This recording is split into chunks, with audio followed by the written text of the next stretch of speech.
कहता है कि हमारे पास एक रैंडम शेप कोई बॉडी है, उसका सेंटर ये बनता है, ठीक है।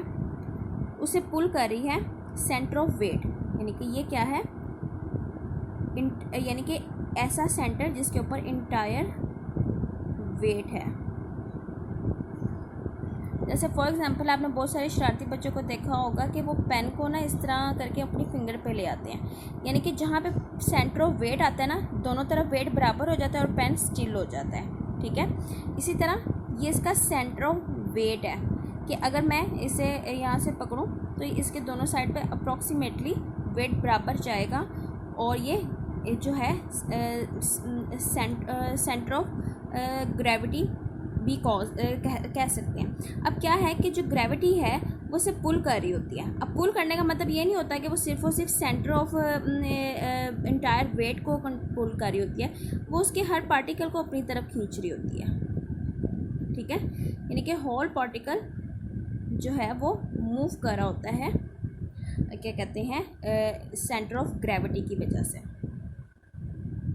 तो हम क्या कहते हैं कि ये जो है वर्टिकल है, यानी कि अगर यहाँ पे भी कोई खड़ा है तो हम अगर उसके हिसाब से देखें, अगर मैं कहती हूँ कि यहाँ पे एक बंदा खड़ा हुआ है तो मैं इस तरह देखूँगी तो वो वर्टिकली ही नीचे जो है फोर्स लगा रहा है। और अगर मैं कोई कहूँ कि यहाँ पे कोई इंसान खड़ा हुआ है इस तरह, तो वो वर्टिकली फोर्स यूँ लगा रहा है। तो इसके मतलब है कि ये भी नहीं गिरेगा और ये भी नहीं गिरेगा, तो ये चलने के काबिल होंगे।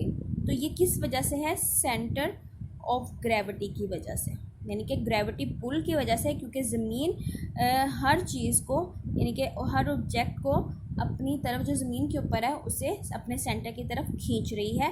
किसके बराबर, वो फोर्स बराबर है उस चीज़ के वेट के, ठीक है। अगर जैसे गैस है, वो हवा में है, अगर उसके ऊपर फोर्स उसके वज़न से ज़्यादा लगे तो हमें गैस का दबाव महसूस होना शुरू हो जाता है। ओके, अब हम रीडिंग की तरफ आते हैं।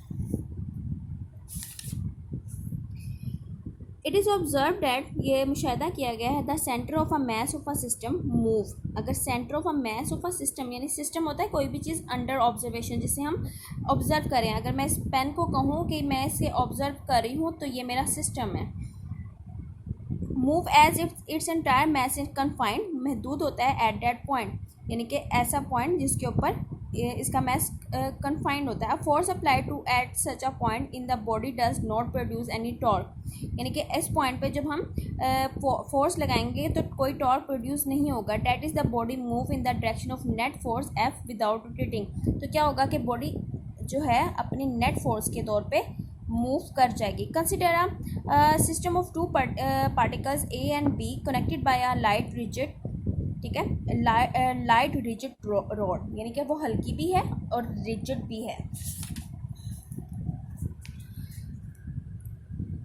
लेट ओ, यानी कि हमने कहा O be a point anywhere between A and B such that a force F is applied and point O, ठीक है, उसे पॉइंट ओ पे किया जाए। If the system move in the direction of force F without rotation then point O is the centre of mass of system, यानी कि ये centre of mass of system है।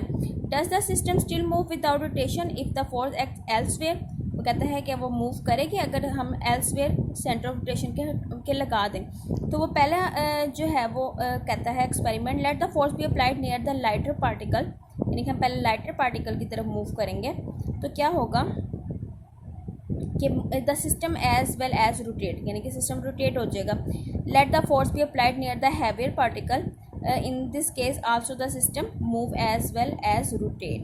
Center of mass of a system is such a point where an applied force cause the system to move without rotation. उसके बाद है center of gravity. A body is made up of a large number of particles, ठीक है, यानी कि वो कहता है कि एक body large earth attract each of this particle vertical downward toward its centre, यानी कि वर्टिकल नीचे की तरफ वो अपनी तरफ सेंटर की तरफ खींच रहा है, ठीक है। The pull of earth acting on a particle is equal to its weight, यानी कि जो फोर्स अर्थ लगा रही है वो उसके वेट के बराबर है। These forces acting on the particle of a body almost parallel, यानी कि वो एक दूसरे के पैरेलल है। The resultant of all this parallel forces single force equal to the weight of the body, यानी कि सारी जो बॉडी की जो फोर्सेस हैं वो रिजल्टेंट फोर्स हैं वो vertical towards the centre of the a point where the this resultant force act vertically toward the centre of the earth is called centre of gravity G, जिसे हम capital G से show करते हैं of the body. A point where the whole weight of a body appears to act vertical downward is called centre of a gravity of a body. It is useful to know the location of the centre of gravity of a body in problem dealing with equilibrium. वो कहता है कि equilibrium हो, जैसे सीसा होता है, जो सीसा लेते हैं बच्चे, तो उसमें भी जो फिल्क्रम लगा होता है वो उसके सेंटर ऑफ बॉडी में होता है। अगर इस फिल्क्रम ज़रा सा भी आगे पीछे हो जाए तो जो है सीसा अपना जो है वो स्विंग का प्ले रोल नहीं कर सकेगा। ओके, होपफुली आपको समझ आया होगा। घरों में रहें, अपना ख्याल रखें। अल्लाह हाफिज़।